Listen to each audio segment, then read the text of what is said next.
Kita ke informasi lain di mana jasad seorang bocah perempuan dengan kondisi dilakban ditemukan warga di Pantai Muhara, Kecamatan Cihara, Lebak, Banten. Diduga bocah malang tersebut merupakan korban pembunuhan. Di tengah penyelidikan polisi muncul dugaan jasad bocah perempuan itu merupakan APH, warga kota Cilegon, Banten yang hilang 3 hari lalu. Pasalnya ciri-ciri pakaian yang digunakan pada mayat tersebut sama dengan milik anak berinisial APH. Jasad bocah perempuan pertama kali ditemukan oleh Inong, seorang pedagang yang selama 30 tahun berjualan di sekitar Pantai Muhara. Mulanya ia mengira ada plastik yang tersangkut di bebatuan, sampai akhirnya ketika dihampiri rupanya adalah sesosok jasad gadis cilik yang wajahnya tertutup lakban.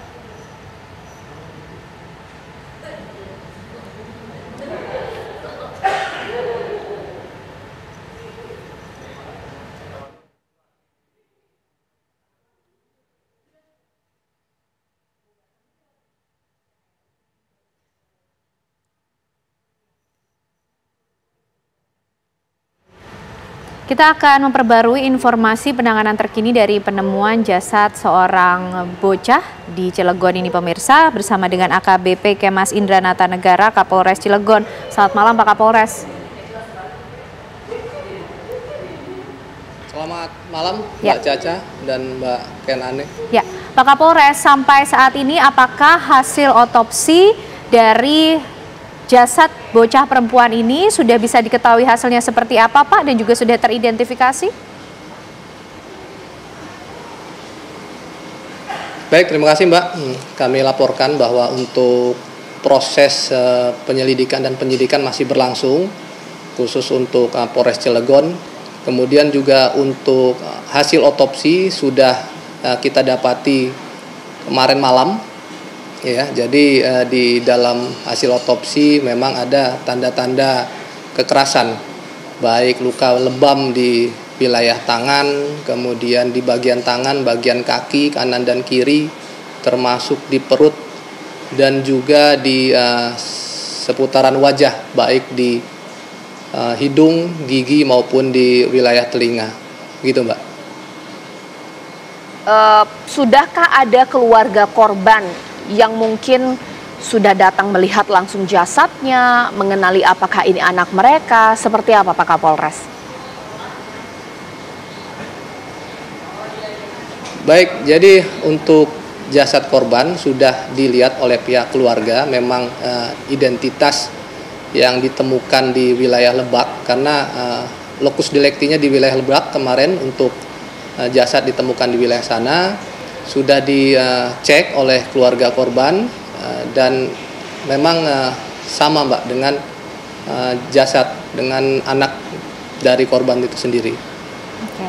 Pak Kapolres, apakah juga ada pesan atau komunikasi terakhir yang sempat terjadi antara sang gadis cilik ini dengan pihak keluarga sebelum kemudian keluarga ini melaporkan adanya penculikan atau hilangnya gadis cilik ini?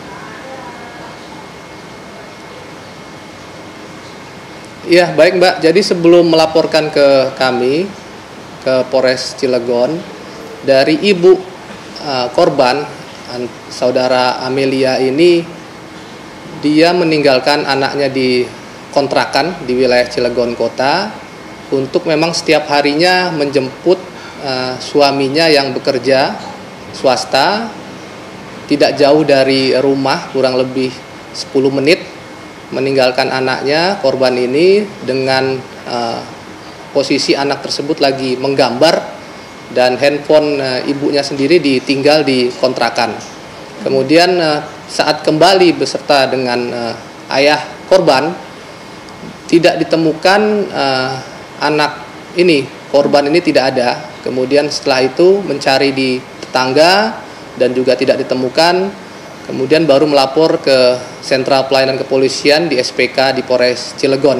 Kemudian langkah kami setelah menerima laporan juga kami mendatangi rumah kontrakan TKP, kemudian juga memeriksa saksi-saksi, dan setelah itu kami menerima informasi di tanggal 19 hari Kamis adanya jasad wanita yang identik dan identitasnya sama dengan yang dilaporkan oleh ibu korban. Seperti itu. Kemudian kami lakukan pemeriksaan, kami koordinasikan dengan Polres Lebak dan juga di backup oleh Polda, Reskrim Polda Banten. Sampai saat ini masih kita laksanakan pemeriksaan saksi-saksi, kemudian juga baik terduga yang kami laksanakan pencarian juga masih kami lakukan, dan ada 3 lagi yang hari ini kami lakukan pemeriksaan. Demikian, Mbak. Baik, terima kasih AKBP Kemas Indra Natanegara, Kapolres Cilegon sudah berbagi informasi di Apa Kabar Indonesia Malam. Selamat malam, Pak.